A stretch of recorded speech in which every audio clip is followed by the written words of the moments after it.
1990, Honda lanzó un auto que obligó a Ferrari a mirarse al espejo. No porque fuera más rápido en línea recta. No porque tuviera más cilindros ni más cifras de marketing. Sino porque Honda había resuelto un problema que los fabricantes europeos ni siquiera reconocían como problema. Sus superdeportivos eran difíciles, caprichosos e impredecibles. Y la industria lo aceptaba como si esa fuera la única forma posible de hacer las cosas. Honda decidió que no lo era. El NSX llegó con chasis de aluminio, algo que ningún auto de producción en el mundo había utilizado antes. Llegó con bielas de titanio, con geometría de suspensión afinada por Ayrton Senna en el circuito de Suzuka.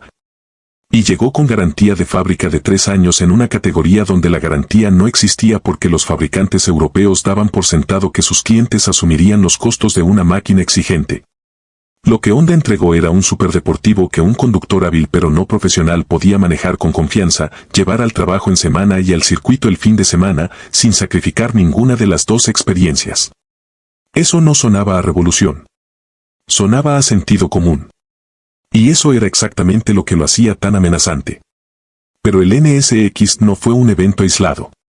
Fue la expresión más visible de algo que estaba ocurriendo en Japón de forma sistemática, sostenida y deliberada. Entre 1985 y 1997, los fabricantes japoneses produjeron 8 automóviles que llegaron cargando tecnología, ideas y filosofías de ingeniería que el resto del mundo no estaba preparado para recibir. Algunos dominaron cada competencia en la que participaron hasta que los reglamentos tuvieron que reescribirse para que la competencia tuviera sentido. Otros introdujeron sistemas que hoy están presentes en casi todos los vehículos del planeta, pero que en su momento fueron ignorados, subestimados o recibidos con escepticismo profundo. Varios de estos autos fracasaron comercialmente. Ninguno fracasó en ingeniería. Y la diferencia entre esas dos cosas es exactamente la historia que vale la pena contar. El Honda NSX de 1990 nació de una pregunta que nadie en Europa se había atrevido a hacer en voz alta. ¿Por qué un superdeportivo tenía que ser difícil de manejar? La respuesta no oficial de la industria era que la dificultad formaba parte del carácter. Que domar una máquina así era parte del privilegio. Que si el auto te exigía, eso significaba que eras tú quien tenía que crecer para estar a su altura.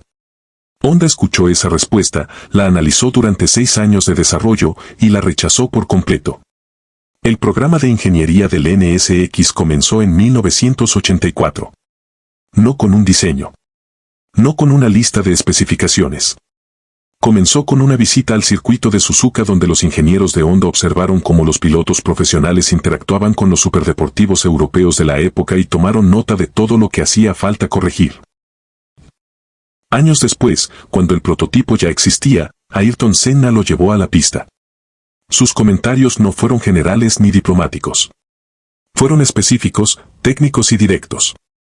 La geometría de la suspensión trasera no transmitía información suficiente al conductor en el límite del agarre. Honda la modificó. Senna volvió. Aprobó. El resultado fue el primer auto de producción en el mundo construido con chasis y carrocería completamente de aluminio. El aluminio ahorró aproximadamente 200 kilogramos respecto a un equivalente en acero convencional. Honda no usó ese ahorro para hacer el auto más ligero que la competencia. Lo usó para lograr una relación peso-potencia adecuada con un motor V6 de 3.0 litros de aspiración natural que producía 270 caballos de fuerza. Una cifra modesta para los estándares de los superdeportivos de la época, pero completamente suficiente en un auto que pesaba poco más de 1.380 kilogramos y que distribuía ese peso con una precisión que los autos europeos de precio 3 veces superior no podían igualar. La suspensión de aluminio, tanto delantera como trasera, eliminó otros 20 kilogramos adicionales y contribuyó a una precisión de manejo que los periodistas especializados de la época describían como algo que no habían experimentado antes en un auto de calle.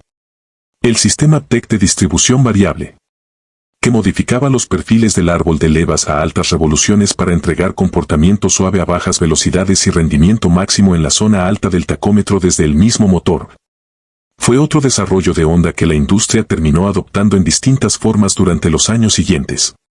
Gordon Murray, el ingeniero que diseñó el McLaren F1, considerado por muchos el mejor auto de calle jamás construido, citó al NSX como una inspiración directa para su trabajo.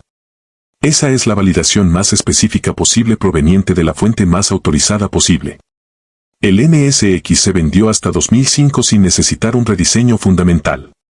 Lo que Honda construyó en 1990 ya era correcto desde el principio.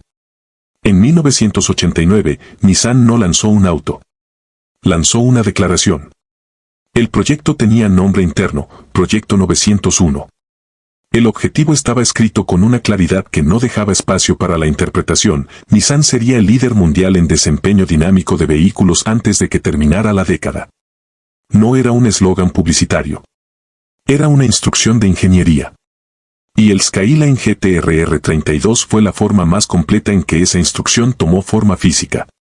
El R32 llegó con dos sistemas que en ese momento no tenían equivalente real en ningún auto de producción, a ningún precio. El primero era el Atesa ETS. Un sistema de tracción en las cuatro ruedas controlado electrónicamente que operaba en tracción trasera durante la conducción normal y transfería torque al eje delantero únicamente cuando los sensores detectaban pérdida de agarre en las ruedas posteriores.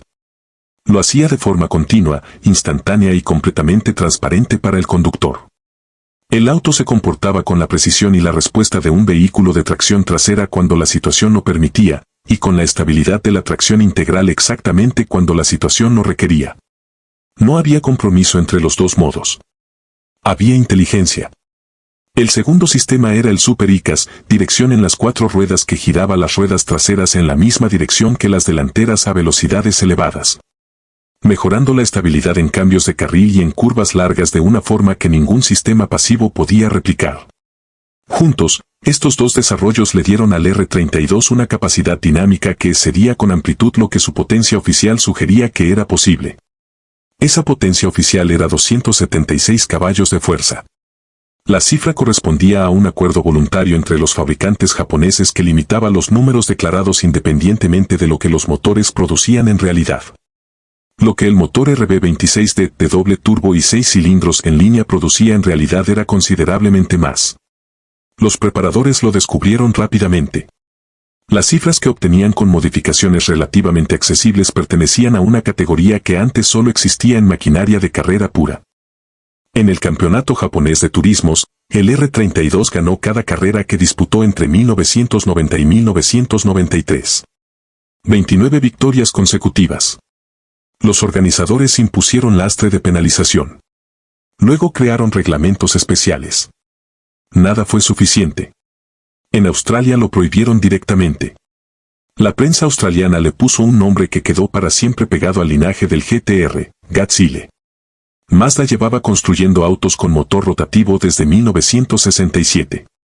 Cada otro fabricante que había investigado la tecnología Wankel había llegado a la misma conclusión: demasiado compleja, demasiado sedienta de combustible, demasiado exigente mecánicamente para ser viable en producción comercial a largo plazo. Mazda ignoró esa conclusión durante 35 años. Y en 1991, con la tercera generación del RX-7, presentó el argumento más completo que jamás se ha construido en defensa del motor rotativo como base para un auto deportivo de producción. El motor 13B REW del RX-7FD usaba dos turbos secuenciales. Una unidad más pequeña que respondía con rapidez a bajas revoluciones para eliminar el retardo de turbo en la conducción cotidiana. Y una unidad más grande que entraba en funcionamiento a regímenes elevados para sostener la potencia hasta el límite del tacómetro. El resultado era 255 caballos de fuerza provenientes de apenas 1.3 litros de cilindrada. Ningún motor de pistones convencional producía esa cifra desde esa cilindrada en un auto de calle en 1991. Ninguno. La naturaleza del motor rotativo le daba al RX-7 un carácter que no tenía comparación con ningún otro auto en producción. Sin pistones recíprocos, sin tren de válvulas, con una entrega de potencia continua en lugar de pulsada, el motor giraba con una suavidad que los motores convencionales no podían imitar físicamente. Mazda empaquetó ese motor en un chasis que pesaba 1.260 kilogramos y logró una distribución de peso delantera trasera de 50 a 50 mediante la colocación cuidadosa de cada componente mayor. La carrocería, diseñada por Yoichi Sato, sigue siendo 3 décadas después uno de los diseños de auto deportivo más coherentes y resueltos de su era. El RX-7 fue eventualmente retirado de la mayoría de los mercados porque su sistema de doble turbo secuencial, brillante en funcionamiento, Resultaba difícil de mantener correctamente para propietarios y mecánicos no familiarizados con sus requerimientos específicos. Los autos que no recibían el mantenimiento adecuado desarrollaban problemas que el diseño del motor no podía tolerar. Mazda discontinuó el RX-7 en 2002 sin un sucesor directo. Ningún fabricante ha vuelto a producir un auto de calle con motor rotativo de doble turbo secuencial. El concepto que Mazda defendió durante 35 años sigue siendo único en la historia del automóvil de producción. En 1990, Mitsubishi presentó un auto que en papel no debería haber existido a ese precio. El 3000 GT VR4 llegó con tracción integral permanente, motor V6 biturbo de 3.0 litros produciendo 300 caballos de fuerza, dirección en las 4 ruedas y un sistema que ningún otro fabricante había instalado en un auto de producción accesible antes que él, aerodinámica activa controlada electrónicamente. No era un modo seleccionable por el conductor. No era un concepto de salón de exhibición. Era un sistema que funcionaba de forma continua y transparente, ajustando automáticamente el ángulo de los alerones delantero y trasero en respuesta a la velocidad del vehículo. A velocidades altas, los alerones aumentaban su ángulo para generar mayor carga aerodinámica y mejorar la estabilidad.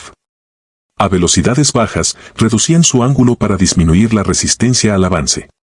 El sistema hacía lo que la aerodinámica activa debe hacer, optimizar la relación entre el auto y el aire que lo rodea a medida que las condiciones cambian, sin que el conductor tuviera que pensar en ello. Los fabricantes europeos de autos de competición usaban aerodinámica activa en pista. Mitsubishi la puso en un auto de calle que se vendía a un precio que un comprador de clase media podía alcanzar con esfuerzo razonable. La distancia entre esos dos hechos era enorme. Y en 1990, nadie más la había cruzado. El VR4 tenía problemas reales. Llevaba todo ese equipamiento técnico en un cuerpo que pesaba más de lo que su chasis podía gestionar con elegancia. El peso comprometía la precisión de manejo que su especificación prometía. Era complejo de mantener, implacable con el descuido. Y los sistemas activos de aerodinámica en ejemplares envejecidos frecuentemente dejaban de funcionar porque los actuadores y sensores se degradaban y los propietarios no siempre los reparaban. Pero lo que el VR4 demostró, aunque fuera imperfectamente, era que la aerodinámica activa pertenecía a los autos de calle. Y que los fabricantes japoneses estaban dispuestos a implementarla antes de que cualquier competidor europeo comparable lo considerara siquiera. El Subaru SVX es el auto menos recordado de esta lista. Y su olvido no tiene casi nada que ver con sus méritos de ingeniería. Diseñado por Giorgetto Giugiaro en Italdesign y desarrollado por Subaru como un verdadero gran turismo, el SVX llegó en 1992 con un motor de 6 cilindros de 230 caballos de fuerza, un sofisticado sistema de tracción integral y un coeficiente aerodinámico de 0.29. Una cifra que igualaba o superaba a autos deportivos dedicados de fabricantes que consideraban la eficiencia aerodinámica una parte central de su identidad. La característica más distintiva del SVX era su diseño de ventanas inspirado en la aviación. El cristal de la puerta estaba dividido en dos secciones, la inferior fija y solo la superior operable, creando un efecto de ventana dentro de ventana que reducía el ruido del viento a velocidad de autopista y contribuía directamente a ese coeficiente aerodinámico excepcional. No era un detalle decorativo. Era una solución de ingeniería disfrazada de decisión de diseño. El SVX fue destruido no por su ingeniería sino por una sola decisión de producto, nunca estuvo disponible con transmisión manual. Durante toda su vida de producción, la única opción fue un automático de 4 velocidades. En un auto con pretensiones deportivas, esa decisión alejó exactamente al comprador que el SVX necesitaba para sobrevivir. El comprador que quería la refinación pero también quería el compromiso. Subaru lo discontinuó en 1996 tras ventas modestas. Un auto con diseño de Giugiaro, coeficiente aerodinámico competitivo con deportivos puros y el sistema de tracción integral más sofisticado de Subaru merecía más consideración de la que una sola decisión equivocada le permitió recibir. El mercado nunca lo volvió a evaluar con justicia. Probablemente nunca lo hará. En diciembre de 1997, Toyota lanzó en Japón el primer automóvil híbrido de producción masiva de la historia. No fue recibido como una revelación. Fue recibido con escepticismo profundo por parte de los consumidores, con dudas genuinas por parte de la prensa especializada y con una conclusión casi unánime por parte de los otros fabricantes. La tecnología era demasiado costosa, demasiado compleja y demasiado incierta para perseguirla con seriedad. El proyecto había comenzado en 1993 bajo el nombre interno G21. El objetivo era producir un auto con el doble de eficiencia de combustible que un vehículo convencional, usando tecnología que pudiera fabricarse a escala real y venderse a compradores ordinarios a un precio que pudieran aceptar. Lo que Toyota construyó en 4 años combinaba un motor de gasolina de 1.5 litros con un motor eléctrico, una batería de níquel hidruro metálico y un sistema de distribución de potencia que permitía que el motor eléctrico impulsara el auto de forma independiente a bajas velocidades, que el motor de gasolina operara en su punto de mayor eficiencia dentro del rango de revoluciones y que el frenado regenerativo recuperara energía que los autos convencionales simplemente desperdiciaban en forma de calor.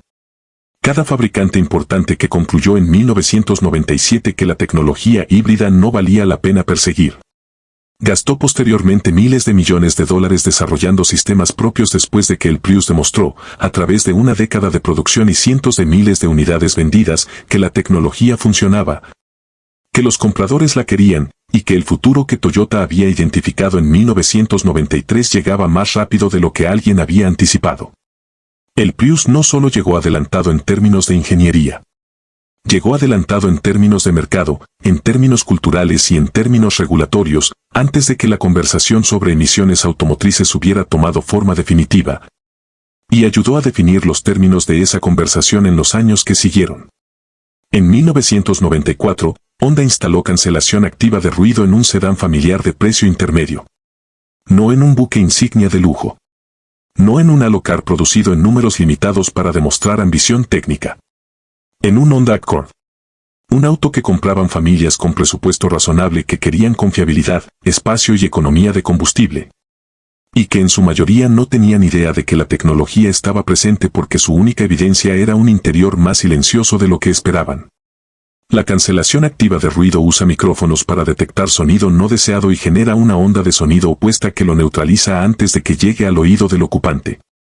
Honda implementó el sistema en el Accord de 1994 usando micrófonos que detectaban el ruido de baja frecuencia del escape y del motor, y altavoces en el habitáculo que generaban la señal de cancelación. El resultado era un interior mediblemente más silencioso que lo que el aislamiento pasivo podía lograr, sin el peso adicional de material insonorizante extra. Un ahorro de peso que contribuía a la eficiencia de combustible sin comprometer el refinamiento. La industria automotriz adoptó la cancelación activa de ruido de forma progresiva durante los años 2000 y 2010. Hoy está presente en vehículos de múltiples rangos de precio. Honda la tenía en un sedán familiar de mercado masivo en 1994. El octavo auto es el Nissan 300ZXZ31 de 1985 y su contribución es la más silenciosa de todas. Mucho antes de que los tableros digitales se convirtieran en tecnología que los fabricantes promocionaban como evidencia de su visión de futuro. Nissan los ofrecía en el Z31 desde 1984 en Japón y 1985 en mercados de exportación. El tablero digital reemplazaba los instrumentos analógicos convencionales con una pantalla renderizada electrónicamente que mostraba velocidad, revoluciones, nivel de combustible, temperatura e indicadores de advertencia. También incluía una computadora de viaje que calculaba consumo de combustible, autonomía estimada y tiempo transcurrido de trayecto. En un momento en que la mayoría de los autos no tenían ninguna capacidad de cómputo a bordo. La tecnología era correcta en su dirección. La industria eventualmente migró completamente hacia pantallas digitales y configurables. El Z31 señaló esa dirección 2 décadas antes de que se convirtiera en práctica estándar. Hay un patrón que conecta estos 8 autos y que solo se vuelve visible cuando se los observa juntos, desde la distancia que da el tiempo. Ninguno de ellos llegó pidiendo permiso. Ninguno esperó a que el mercado indicara que estaba listo. Ninguno preguntó a los competidores si la tecnología era aceptable antes de implementarla. Llegaron con soluciones a problemas que la industria en muchos casos todavía no había reconocido como problemas y dejaron que los resultados hablaran por ellos. El NSX demostró que un superdeportivo podía ser confiable y preciso sin sacrificar ninguna de las dos cosas. El R32 demostró que la tracción integral inteligente y la dirección en las 4 ruedas podían coexistir en un auto de producción accesible y producir una capacidad dinámica que excedía a competidores de precio mucho mayor.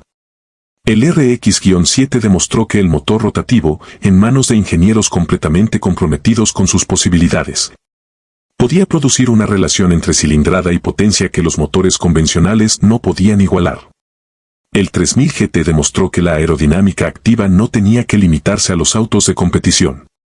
El SVX demostró que un coeficiente aerodinámico de clase mundial podía lograrse en un gran turismo de producción masiva. El Prius demostró que la propulsión híbrida era comercialmente viable décadas antes de que la regulación la hiciera obligatoria. El Accord demostró que la tecnología de cancelación activa de ruido podía vivir en un auto familiar sin elevar su precio a territorio de lujo. Y el 300ZX demostró que la instrumentación digital era el futuro de la cabina, aunque el futuro tardara 20 años en llegar. Lo que hace a este periodo único no es solo la cantidad de innovación que produjo.